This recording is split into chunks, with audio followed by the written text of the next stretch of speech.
Hi, everybody. Good morning. My name is Terry Henne. I'm with WSGW Radio, the farm director here at WSGW.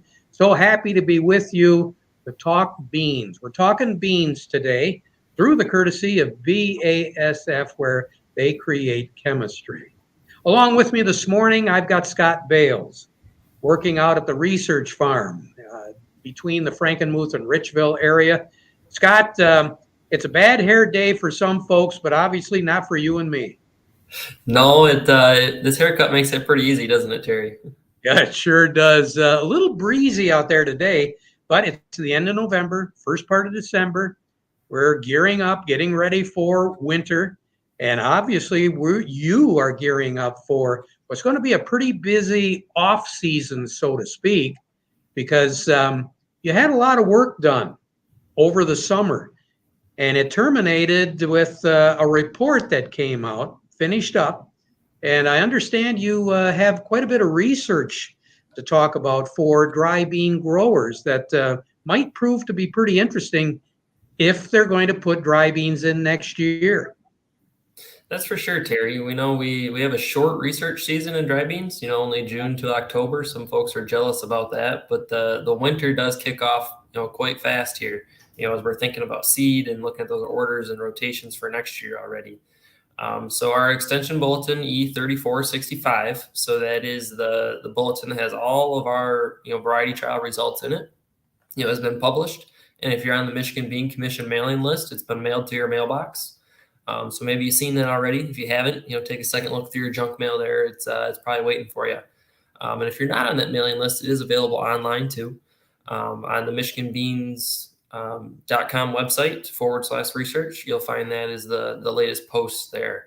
And in that, you'll see all of the agronomic information, yield, the stuff that's important when we're thinking about seed for next year, published for 160 different varieties.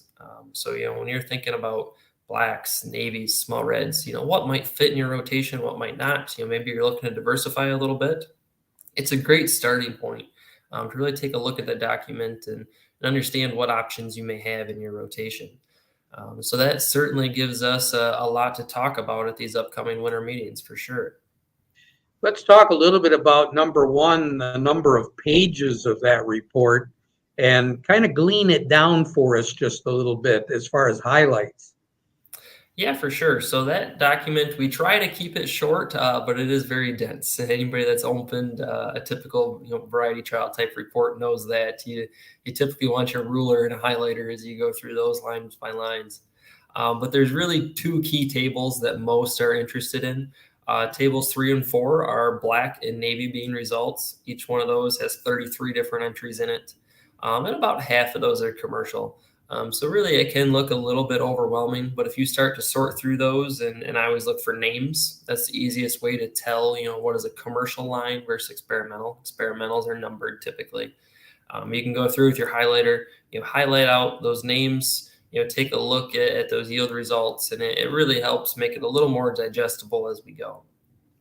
Now, as far as the individual report things that you got in there, was it pretty much all centered around the research farm or some of the plots outside of the research farm?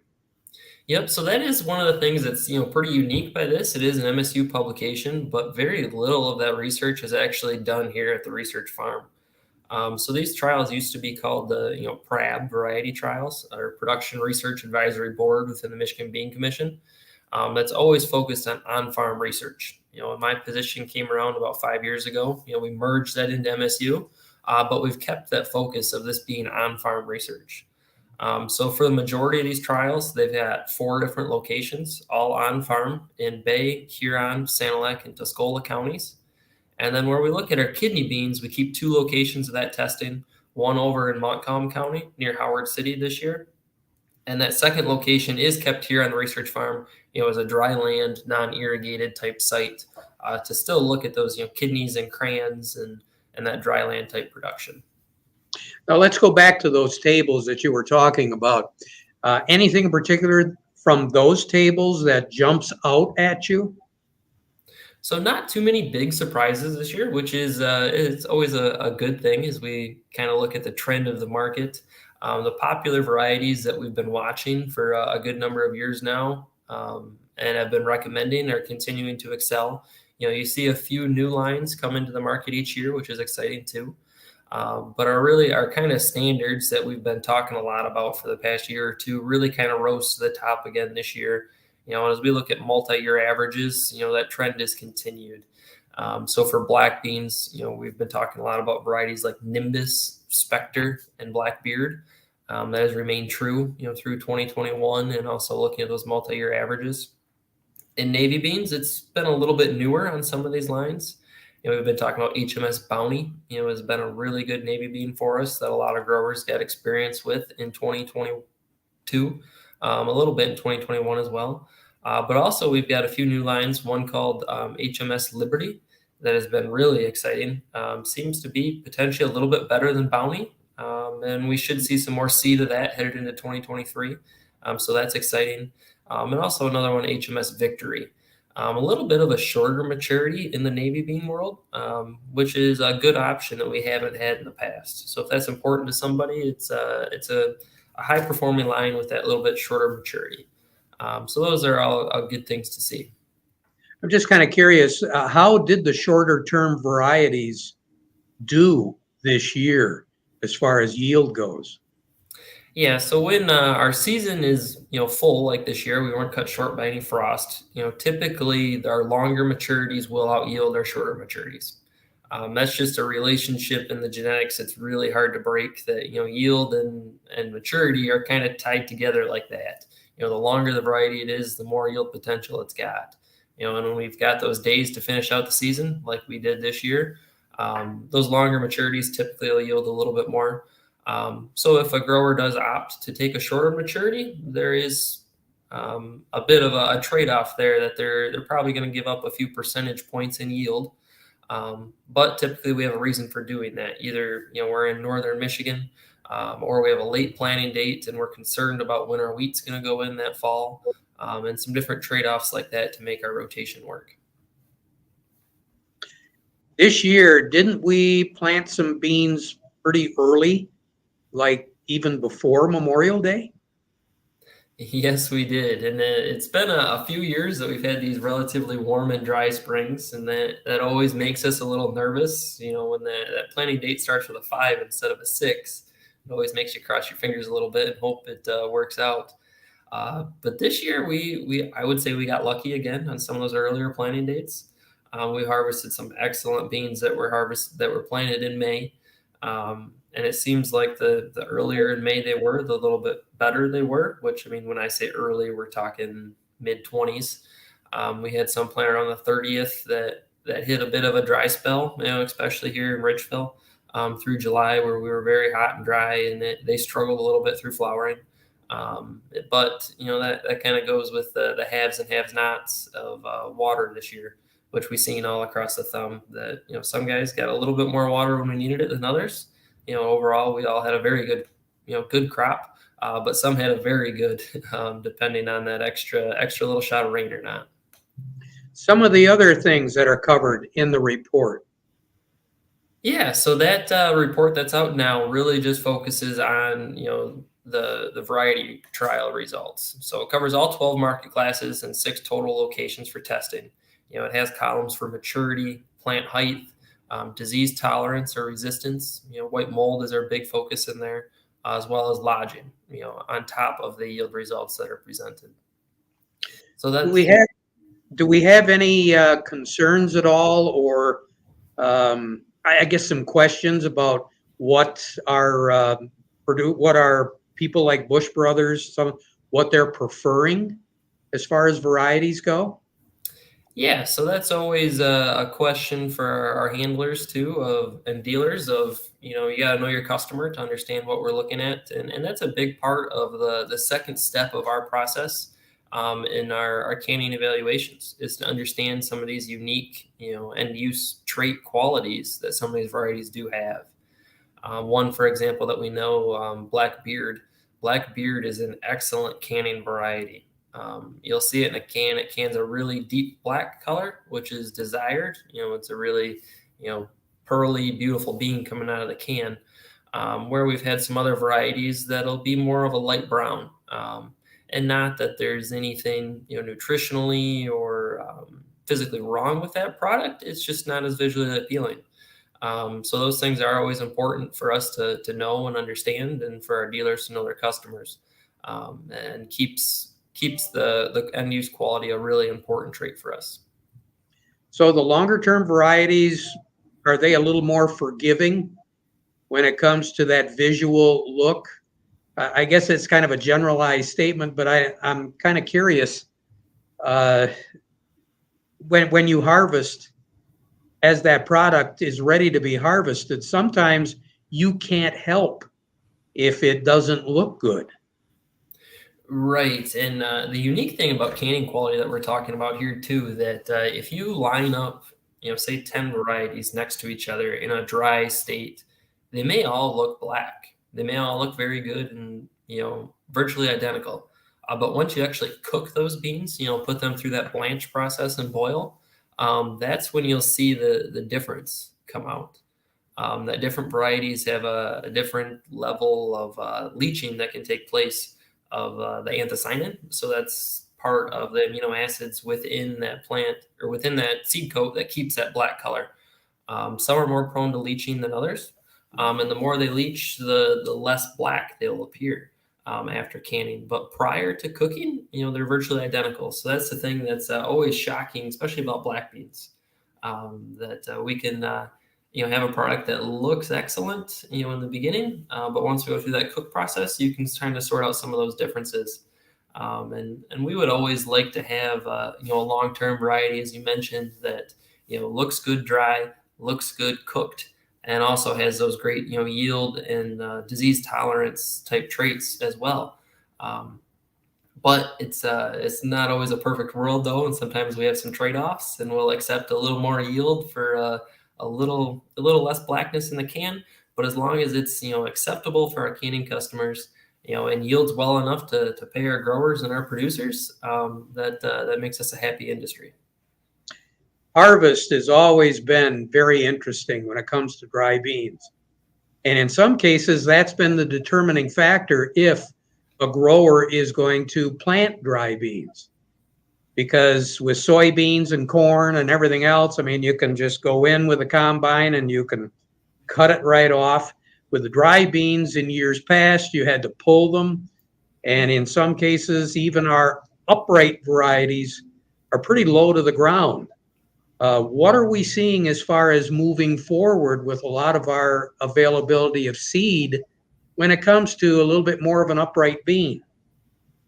Yeah, so the industry continues to move in that direction of our upright type architecture. We'd call them indeterminate short vine plants compared to the old bush plants.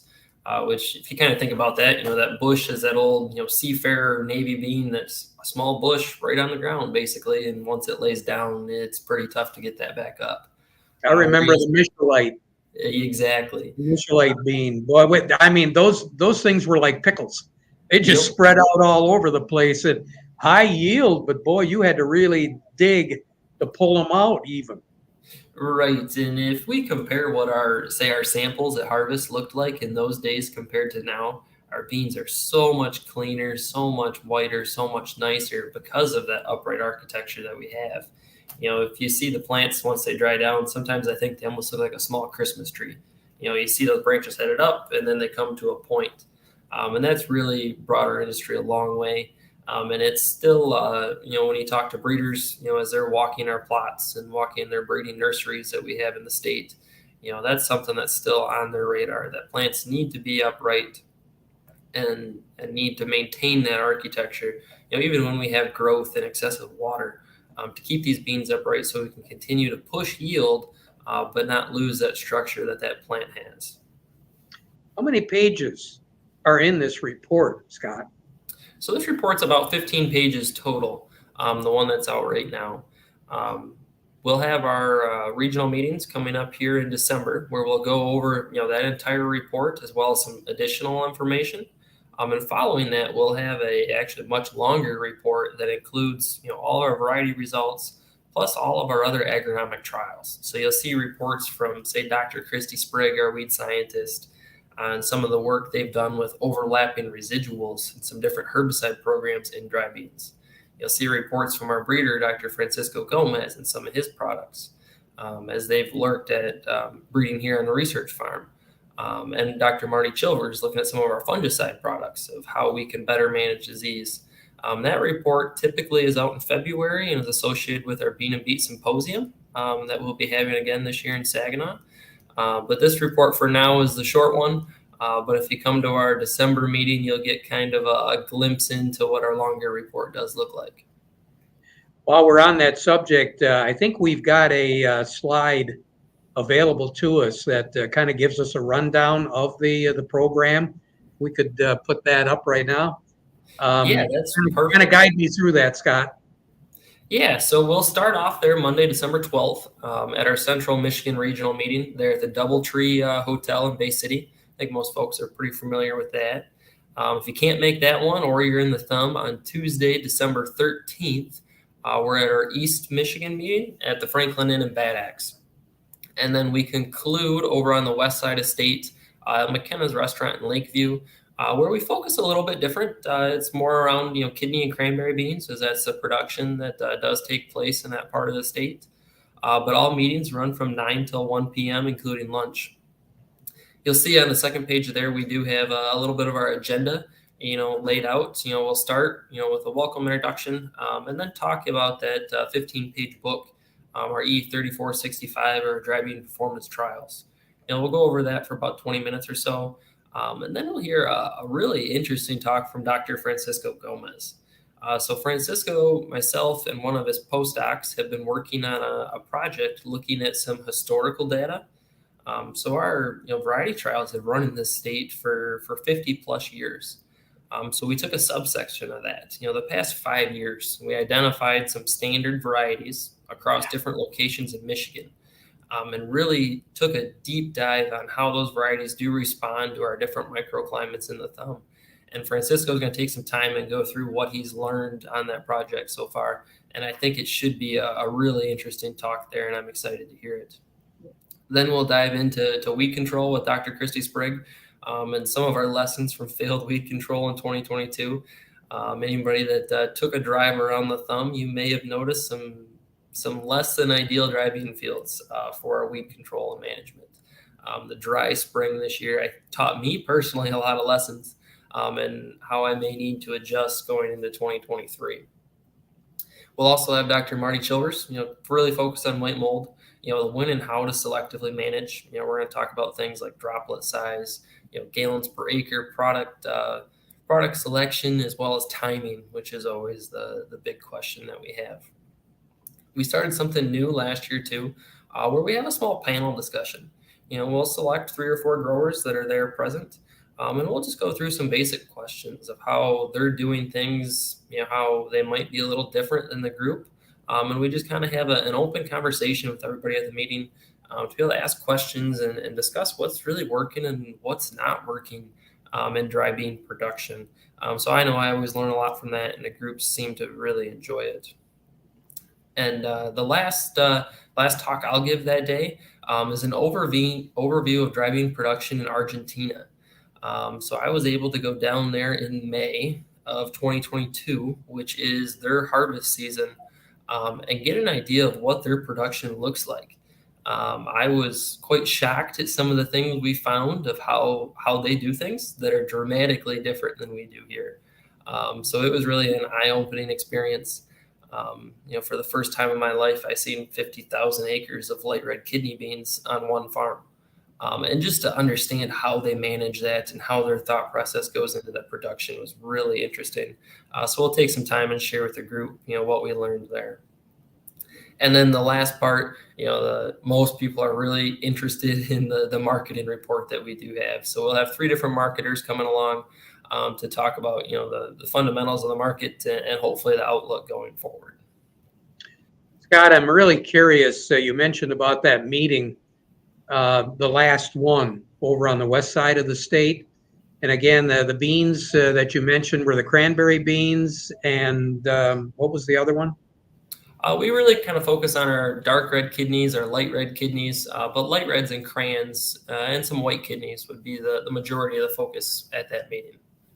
And for the people that really don't understand the difference between geography and climate, quite frankly, why is the west side of the state a little bit more conducive to those varieties? Yep. So in my head, there's two things. They are on sand to sandy loam soils. That those bush beans that we just talked about are dark reds, light reds. Any kidney bean that you can name in our crayons, for the most part, are still in that bush type plant. They're a determinate type variety. They often don't have super strong roots to them, and they can suffer from different root rot diseases. So that lighter sandy soil really helps keeps oxygen to that plant root and seems to help those plants do a little bit better. The second part is irrigation. Most of the beans that you'll find on that side of the state are under irrigation, and they're those determinate type plants that also only flower one time. So if you miss the rain on that flowering, it can be a pretty tough season. But when you have a center pivot irrigation system over top of them, you have them on a lighter type soil, they can be very productive still. And that's why we've seen them kind of hold on to that Montcalm County type geographic area where we do have those two things. And they are still pulled and windrowed for harvest. And we still find all that traditional bean equipment in that area as well. Do they have good results at harvest time? Yes, which within bean production, we know it's always variable from year to year. If you look at our bulletin that we discussed, E3465, you'll see that this year we had almost 30 bag type yields on crayons and light reds and dark reds and these bush type plants. So given the right conditions, they can really yield and excel. I'm just real curious. One more point I want to cover, and that is your trip to Argentina. You mentioned a field of how many acres? So it was a farm, about 50,000 acres of kidney beans, divided up into 500-acre fields. They cut them perfectly square, and they are lined up one after another, after another, after another. It's really astonishing the sheer area that they have to work with, and the amount of production and how things work there. It's eye-opening to say the least. So by dividing it all up, that makes it easier to manage? Correct. Yep. Which, I still question how difficult it would be to manage these 500-acre fields that they're working with, especially when you have one after another after another. But that's how they've kind of divided their system. They call field lots, but they know that they have each different lot. They have their planting dates. They'll plant 500 acres a day, and they'll roll right through them, right through their spring until they come out the other side. Now, is their production similar to ours? Better? Not as good? It's always tough to say. Their weather seems to be a little more variable than ours does. And they plant in relatively late season for them. So they have a monsoonal type weather pattern where they get rains through the summer, and then in the winter, it does not rain at all. So they'll plant their dry beans on the late half of summer for them. So as the rains begin to stop, they'll plant their dry beans, and then the dry beans will finish out on whatever soil moisture they have left. So as they head into harvest, it'll often never rain until spring again. So they have some different things that make it work to be able to handle that many acres of dry beans and not dramatically lose quality, other than the fact that their harvest moistures are often very low without that additional rainfall or heavy dews that we're used to getting here in Michigan. But it's a very different system from us. If they do have good water, they can grow very nice beans. When they don't have water, like us, it's a little tougher. So they're what you're saying is they're planting On our calendar, it would be what, late December, early January? Yep, it seems like anywhere January through maybe March would be their planting type window. Oh, And Argentina is also a very long state north to south, so that window can change as you get closer to the equator and when you get farther away.